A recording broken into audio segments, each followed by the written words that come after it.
DPR tidak pernah salah sebagai sebuah institusi. Justru kehadiran DPR itu bagus untuk mengawal jalannya pemerintahan. Tapi kalau lembaga suci ini diisi oleh orang-orang yang hanya mengejar kepentingan pribadi, marwahnya pun ikut jadi hancur. Udah di-spill ya lewat testimoninya Aureli bahwa alasan orang berbondong-bondong menjadi anggota dewan, salah satunya adalah karena diiming-imingi dengan pendapatan yang besar. Pantes aja RUU perampasan aset itu susah banget disahkan, padahal udah dirumuskan sejak lama. Sejak DPR ini menjadi sorotan soal polemik gaji dan tunjangan yang gila-gilaan, makin banyak yang speak up nih soal praktik-praktik buruk yang bikin nama DPR itu jadi semakin tercoreng. DPR yang seharusnya menjadi lembaga yang punya marwah tinggi, melayani dan mewakili aspirasi masyarakat, sekarang dipandang tak lebih dari sekedar lahan basah buat nyari duit. Kalian bisa tonton videonya di medsosnya Aureli. Intinya dia cerita kalau dia pernah ditawari untuk menjadi anggota dewan. Ironisnya ketika diajak nyalon, ditawarinya itu bukan dengan semangat membangun Indonesia, tapi diiming-imingi dengan gaji yang tinggi. Nanti kalau mau join dan duduk di Senayan dapatnya itu segini loh. Bahkan ketika si Aureli ini udah nolak karena sadar diri dan dia nggak minat ya dan nggak terlalu ngerti politik juga, tetap dibujuk dan dibilangin nanti bakal diurusin semua. Dia tinggal tampil di depan masyarakat. Kalau mau ngomong ada skripnya, kalau mau gelar nanti dibantu ijazahnya.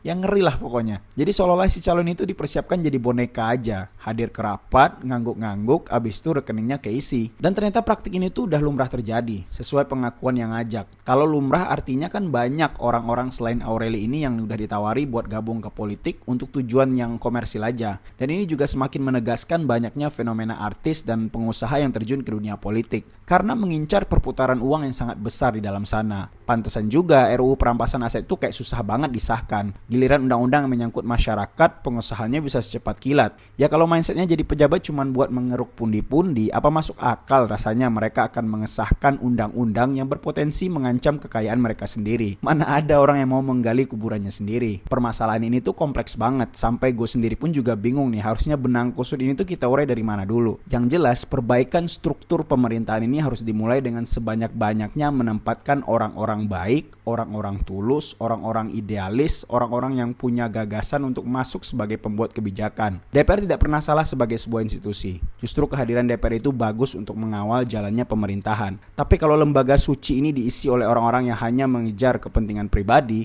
marwahnya pun ikut jadi hancur.